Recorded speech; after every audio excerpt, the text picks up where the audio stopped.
Hey everyone, welcome to Radical Books and Politics and Jesus Writing Hangout. I can talk. I'm double dipping, but oh my gosh, I struck twice because we have Matt Sedillo again, who is still my most favorite guest.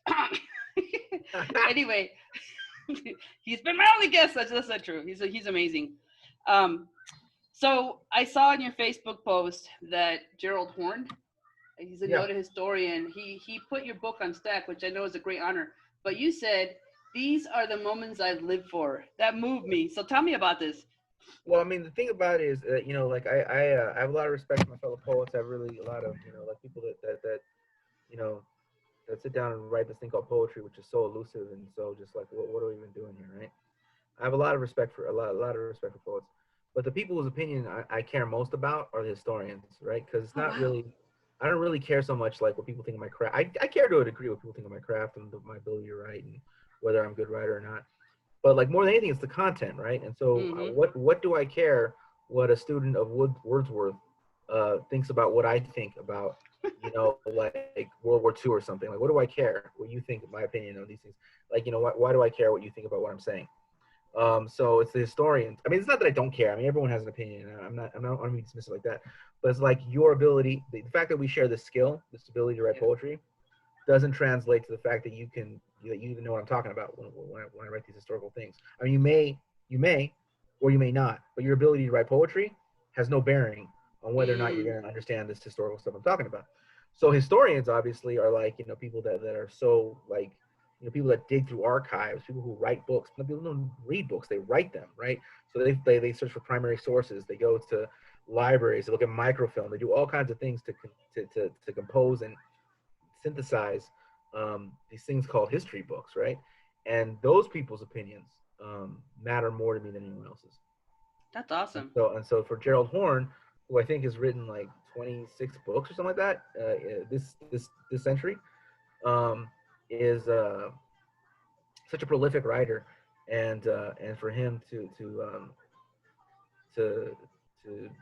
for me to get word that that he's getting ready to read my book, and to hear that he's actually a fan of mine, already. So that was whoa. That's the kind of stuff that I really live for. I mean, like, not just that. I mean, like earlier this year, Roxanne Dunbar Ortiz asked me if I could synthesize a poem out of her out of her book Loaded, you know, and Wow. that again, that's another moment I live for. You know what I mean? Wow, that's amazing, Matt. But I mean, Yeah. word must have gotten around. I didn't talk to you very much about what you did in Cambridge, but that's a big deal. And I think you were writing poetry based on the academic experiences of a department. Was that right? Yeah, no, yeah, that was actually some of the stuff we were doing. We're actually creating synthesizing poetry out of some of the experience there. But like, I'm gonna develop that into something even bigger, um, coming up soon. But yeah, the work we were doing there was to take some of this work that a professor there had done on this kind of Kurdish liberation struggle, as well as how it tied to like some of the principles of the struggle had tied to these things that were going on in Mafari. And so that was a whole like it was just a whole different outside Nairobi. So it was just a whole different like it was a whole different look at things and it was a whole different data set, right? But I took my skills there. I The was same gonna say, skill did you have set. to study up on it? I mean, I had to study up on the information, but the skill set I have, which is to Right. take any information set, any data set you give me, and turn it into this dynamic spoken word poetry, right? That has a beginning, a middle, and an end, has all these structures, all Mhm. these different things that Mhm. all my craft. Yeah. Yeah. So it was I had to learn a bunch of new information and then deliver it. So that was kind of like Mm. that was kind of very interesting. And as also like with plans to go back and actually teach it, instruct it, and show other people how to do it. So I'm not telling their story necessarily. I'll actually show them Right. how to tell their story my way, kind of, but not Right. just my way, but a dynamic kind of way. Sure. Uh, I know I told you this, and I'm sure you're getting gearing in that direction, but it would be the most amazing. I don't care what kind of book it is. It would be a really amazing book, you know. And it just in terms of writing, maybe an interdisciplinary piece, looking at history and whatnot, because I also imagine that what you learn about the history of Nairobi jives with a lot of the history of colonization and exploitation, right? So I don't, yeah, it couldn't have been a huge leap, you know? no, it really wasn't. And so Yeah. like getting into that and getting into but it wasn't just that. I was also like dealing with like this question of Kurdish people struggling against the Turkish as well as the Iranian state and how Mm-hmm. that played out. And so as well as Iraqi and Right. That's awesome. the region.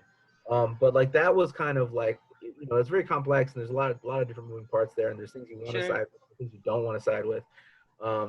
When it comes to that question, but like it was just taking it all in and seeing all these different things, and then also being at Cambridge, right, and then like speaking on these panels and doing all these kinds of things. It was really quite the experience. Right. No, that's amazing. So I think I told you I don't know much about Gerald Horne. What's his specialty? It's, Like it's it's American history. I mean, it's American mostly history. American history, but like, but it is generally speaking American history. He's got these wild titles like Settler Apocalypse and all kinds of stuff like that. Sounds like something But I want to read. he's a really great writer. He's a really fantastic writer, and I'm really excited that he's going to taking a look at my book. But I mean, like there's other people that are like like people that have expressed like fans of mine, like Robin D.G. Kelly, like Rudy Acuna, so like there's a lot of people who are there's a lot of people who are big. There's a lot of supporters, and they come from and there's supporters within the poetry community as well. Right. Some notable authors as well, but and I don't want to say this in a weird way because I have nothing but respect for them, but like it's the historians. Like when I hear they like my work, that's when I'm like, Oh yeah. that's when my eyes kind of like glaze over. I'm like, what? like like, That's so rad. I mean, I was watching one of your other interviews, and I can't remember who it was. You do so many interviews, and it was really good. And this guy was saying that he couldn't that your poetry was so, I wouldn't say pregnant. That's not the right. Rich with these historical allusions that he couldn't really untangle them, right? So that to me was actually a compliment because I think your poetry is accessible, but the fact that he found so much depth in it, that I think is something that's qualitatively yours. And I'm not using that in the Marxist sense. I mean, it's something that's unique to your poetry. I mean, it's in other poems, but definitely it's there, you know? Um, and in a way that's more, obviously you've studied, more profound than the kind of poetry from other Latino writers who focus on just regular struggle. That yeah, they talk about the experiences with systemic racism and poverty, but not the way you're talking about it, right? And so I think that's what gives it so much depth. And even the fact that you do research, I still find that amazing, man. You like inspire me to get off my ass and do research when I write poetry because I don't know that a lot of poets do that, you yeah. know? So that's Well, I that's mean, pretty because profound. what I want to say about that is that, like, like right now, there's all this kind of like weird stuff on the internet. The internet politics, people get mad, and people trying to get one over, and people trying to get through the easy way Get by to the saying, what? oh, I don't like the internet. The internet is full of just cowards and liars and Oh, wait, yeah. yeah, the internet is full of people who are trying to like get a shortcut or something like that and trying to whatever. Yeah. And trying to trying to come up by the call out, you know what I mean? And that doesn't really work. I mean, that works in that all it does is drag someone else down. It doesn't bring you up. You don't now occupy their slot. You have to work hard at your craft. You have to work hard. You have to Yeah. stand out. You have to be good. You have to be good. Like, and you can't not be good. You can't just be like, aha, now I cleared this space. Now I will occupy it. No, someone else will occupy it. Someone's good. And so, like, in order to be good, you have to work on your craft, and like, and you have to True. work on what you do, and you have to spend hours, and you have to devote hours to it. You have to edit. You have to do all these kinds of things. A lot of people don't want to do that, and so for me, the reason why all of these people, why Cambridge, why Casa de las Americas in Havana, why I'm going to work with Cambridge again, why I'm selling like 200 books to like this community college pretty soon. Like, there's a reason why Nice.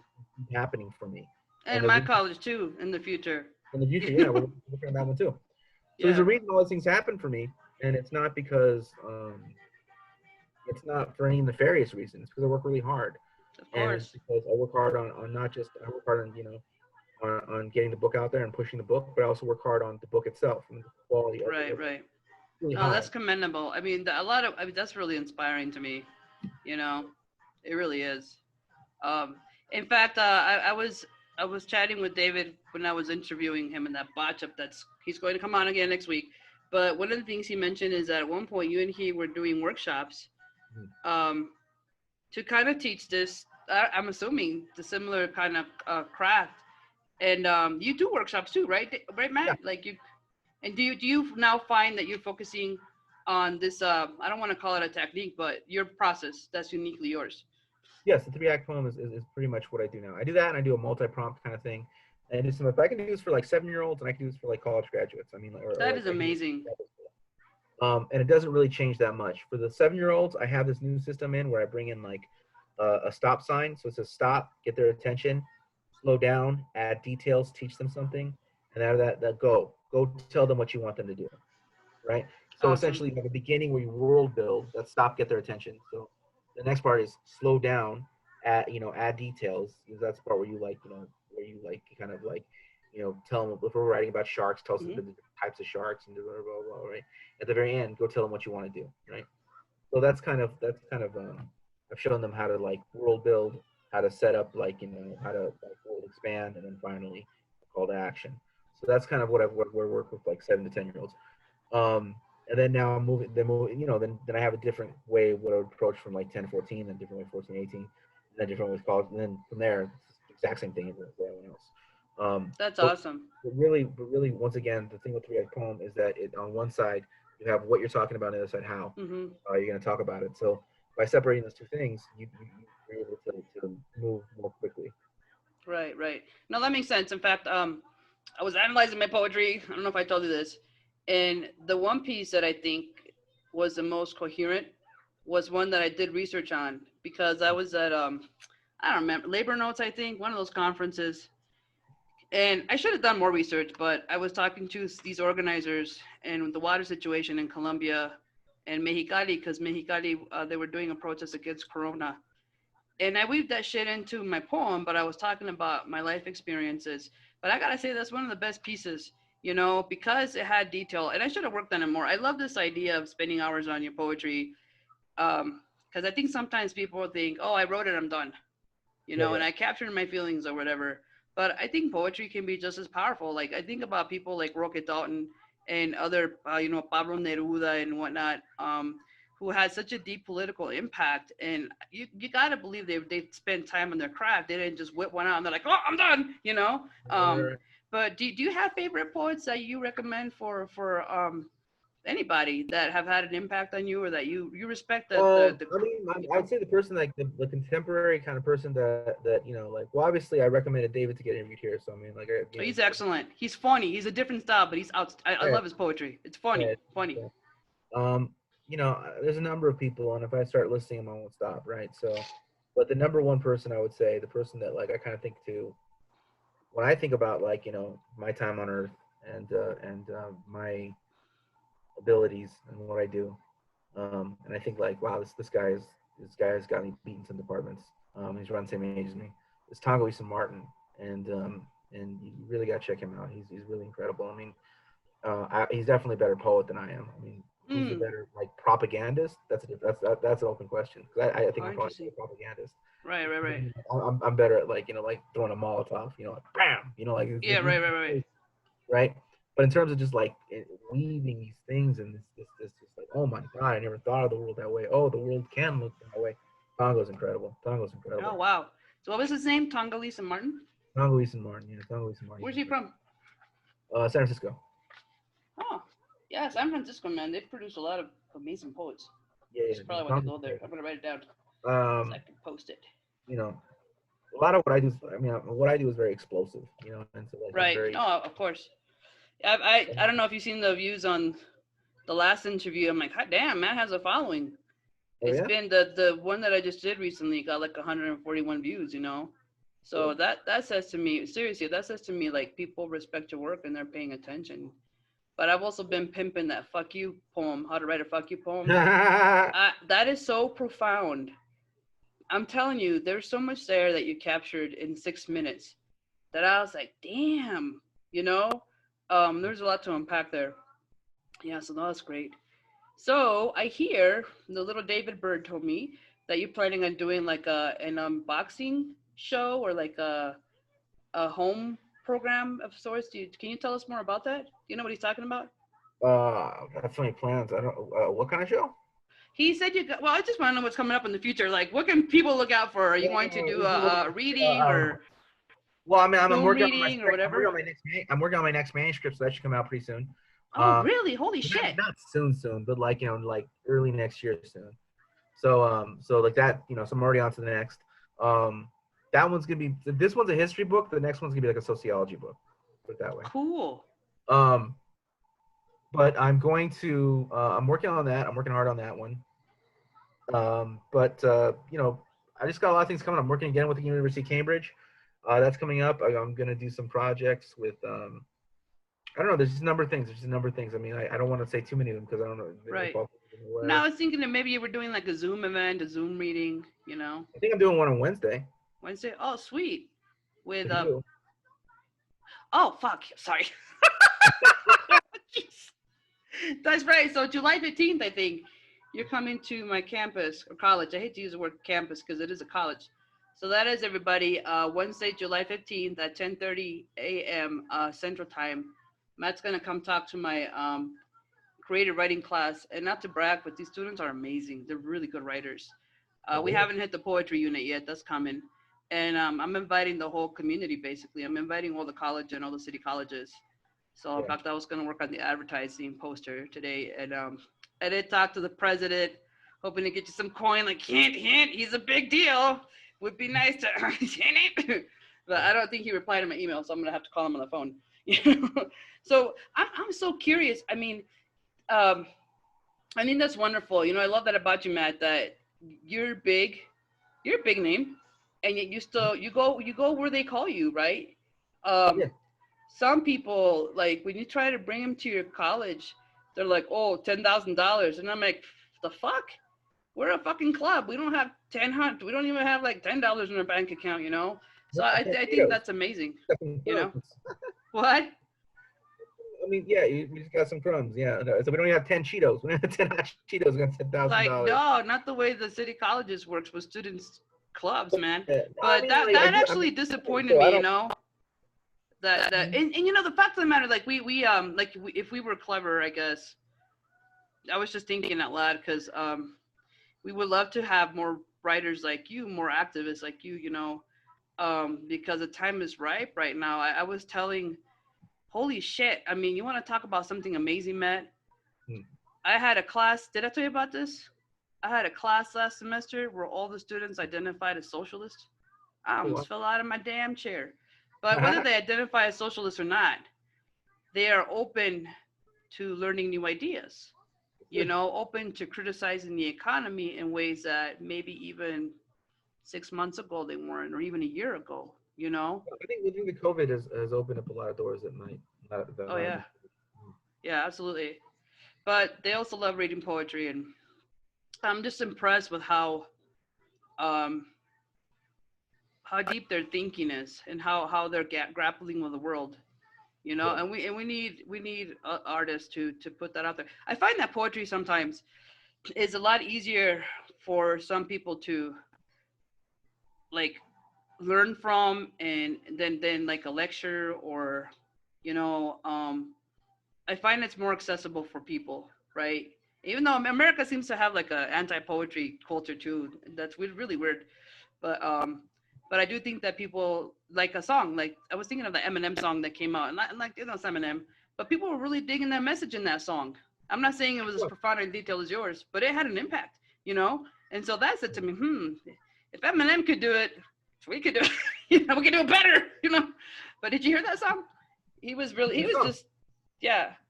So it was interesting. There have been others too that have been capitalizing on this moment and putting out like progressive material, but it's just interesting to me. I think they're just doing it. I'm sure maybe that's what they think, and I think the time is right. Who knows? Hey, so I'm also curious. So you mentioned a couple of other historians that are reading your poetry and are wanting you to write poetry out of their, I don't know, their thought process or their academics. Is this like a new trend that I don't know about? Does this happen often, or like I haven't heard about this? It's new, right? No, it's just me. It's just you. For real? Bullshit. Yeah. I was going to say, what do you call it? I've never heard about this. Yeah, no, it's just me. Damn. Oh yeah. That's awesome. And I got a huge project. I got like a huge project where I'm interpreting 30 nonfiction authors into poems. 30 nonfiction books into poems, and I've got the permission from all the authors. And one of those authors, Wow. and one of those authors is Noam Chomsky. Oh, I love Noam Chomsky. Another I one was. is James Lowen. Lies My Huh? Teacher Told Me. Rudy Oh Kunizan. wow, that's Yeah. amazing. Gerald Horne, who I mentioned earlier. Roxanne No Dunbar. pressure, right? Robin D.G. Kelly. So yeah, so no, that's So are they telling you what book to write the poem about, or are you choosing the book? I asked them permission. I looked for Damn. I asked them permission. So you could like pick your favorite books. Like I imagine doing a poem on open veins of Latin America, you know, or yeah. Right, and you can just do that in general, right? And there's no like copyright against it or anything like that. But like, so there's no like whatever. But I specifically wanted to ask living authors their permission. That's the conceit of the book. I got permission from all of them. Yeah, and so You that's. like binge read? Or did you have to read the books before you wrote the poems? Well, I haven't done it yet. That's not what. Shit, you're not getting any sleep now. God, that is an amazing No. concept. I have my next 5 books planned out. My next 5 books of poetry planned out, and 2 nonfiction works coming out. That's amazing. Again, I keep telling people, like, if people want to know why, like, why Matt is this, why Matt's that, why is this, why is that, and they want to like get mad about it, there's an answer to these questions. Of course. There's an answer to these questions. Yeah, yeah. So, you just don't like it. So I don't know. I'm dealing with a lot of haters right now. So that's Oh, I'm sorry to hear that. Oh, I don't care. I love it. No, that's true. Yeah, I was telling somebody too, because I'm going through I don't give a fuck what you think about me phase, and I was like, we were talking about conservatives versus I hate this fucking term, liberal. What's the term? This BS term like leftist liberal or some shit. And so I was responding to this guy, and I'm like, there's no such thing as a leftist liberal. It's this, or this, right? Or fascist at the other spectrum.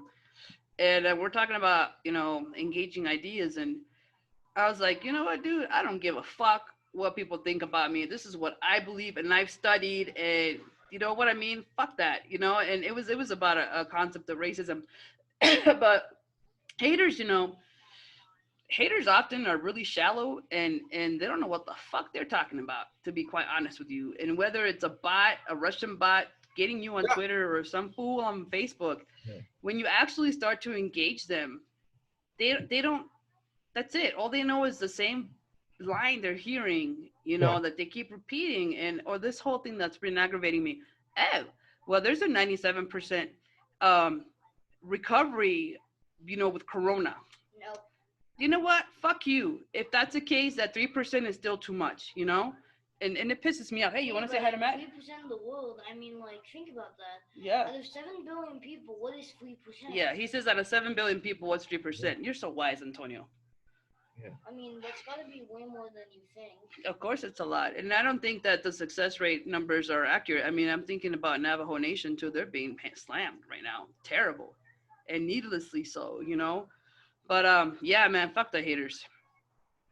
I don't know. I don't even like to engage them, Matt. You really, I'm like, I can't. I know what some people are like, yeah, as long as they're talking to you, But I find like when you're entrenched in your belief system, I'm not going to bother with your ass. I'm going to go aim for people that I kind of have, that are kind of agreeing with me, Well, the bigger problem for me is it's not like there's like an individual fight that I want to get involved in, right? Yeah. Like, let me fight with you.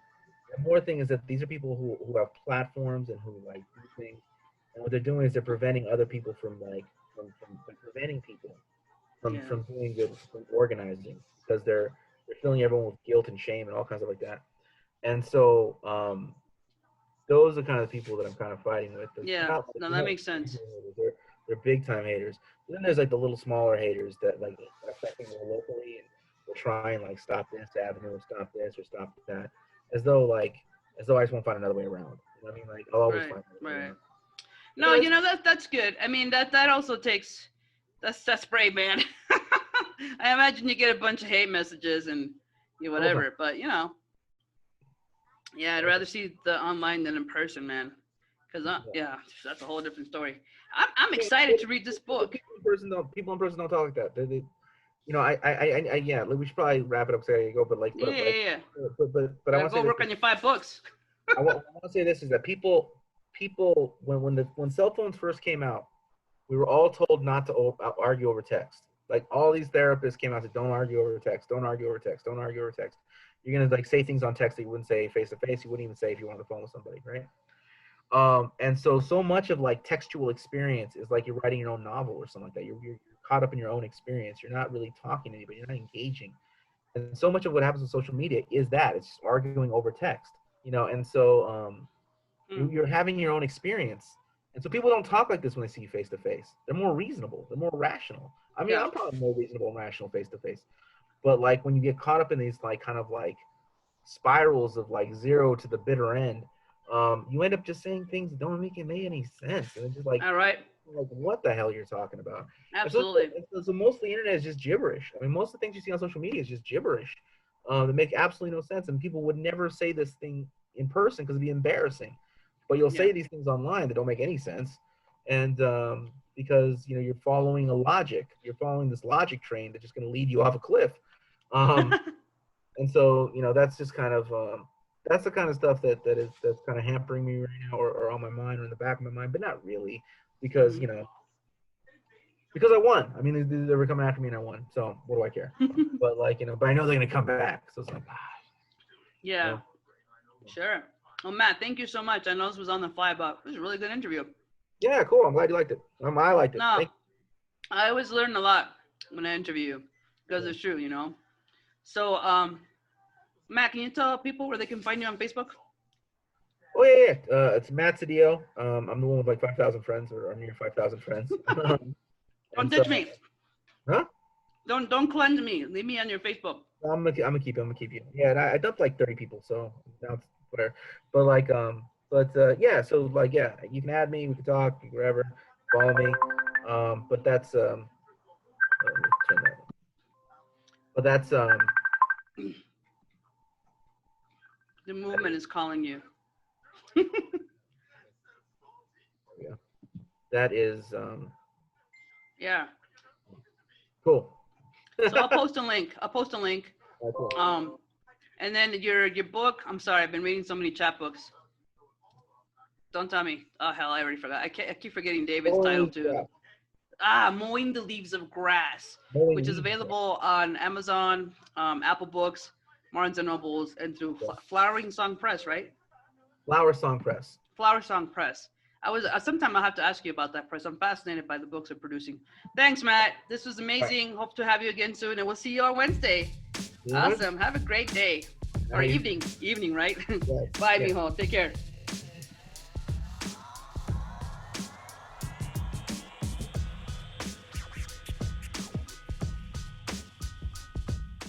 Hey, book lovers. Thanks for watching. Don't forget to like and subscribe.